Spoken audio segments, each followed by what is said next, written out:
રાજસ્થાનના પાલી ખાતે યોજાયેલી 108 ભાગવત સપ્તાહમાં સહયોગ આપનારા તથા ગુજરાત પાલીવાડ બ્રાહ્મણ આગેવાનોની મીટિંગ અદેવાડા સીતારામ બાપુના આશ્રમે મળી હતી।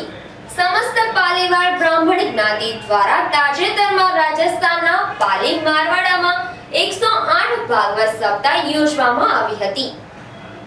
પાલી ખાતે યોજાયેલી 108 ભાગવત સપ્તાહને સફળ બનાવવા ગુજરાત અને ભાવનગરના પાલીવાડ બ્રાહ્મણ સમાજે સુંદર સહયોગ આપ્યો હતો। 108 ભાગવત સપ્તાહમાં સહયોગ આપનારાઓ તથા ગુજરાત પાલીવાડ બ્રાહ્મણના આગેવાનોની બેઠક અદેવાડા ખાતે આવેલા સીતારામ બાપુના આશ્રમમાં મળી હતી, જેમાં જોધપુરના બવરલાલ પાલીવાન ભાગવત કથા સમિતિના મહામંત્રી આશારામજી પાલીવાન સહિતના આગેવાનો ઉપસ્થિત રહ્યા હતા।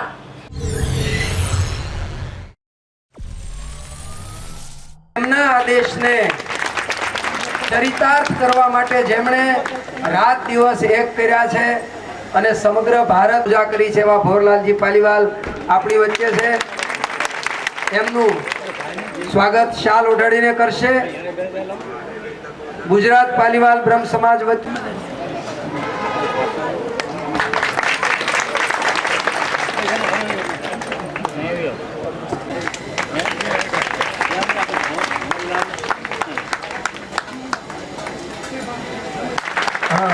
શિવજીને સંભળાવવું જોઈએ। રવિભાઈ કરશનભાઈ રિશિલાબેન રવિભાઈને 5000 ના દાતા તરીકે અભિનંદનનો પત્ર। અભિનંદન।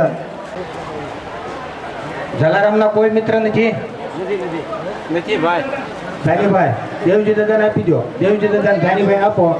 જલારામના 3 ઉપવસ્ત્ર અને અભિનંદન પત્ર। ત્યાર રમેશભાઈ પિંડ્યા જે મિત્રોએ નાની મોટી સહકાર આપ્યો તમામ આદરણીય શ્રી રણછોડ દાદાએ તમામ હિસાબ રાખ્યો, તમામ નાણાંની વ્યવસ્થા કરી, સાફા લાવ્યા છે ખાસ કથા કહેવાનું માટે। રણછોડ દાદા એકાઉન્ટ સંભાળે છે, આશ્રમનો પણ સંભાળે છે। એકવાર એના બધા તાળીઓ છે આવકારે, મોમેન્ટો પણ અર્પણ થાય છે। અને દેવજી દાદા આ ઉંમરે ઘરે ઘરે ફરીને 95000 ભેગા કર્યા, એના ઉપવસ્ત્ર પણ અર્પણ કરવાનું છે દેવજી દાદાને। બે અઘરા કાર્યકરો આવે છે અને મોટા કાર્યકરો જેને પોતાના ટાયરો તોડી નાખ્યા। એક ઘર એક પણ ઘર એને હિસાબ પણ એવો હતો કે 3 જણા આ વિસ્તારમાં અમને ભાવ નથી રહેતો એવા।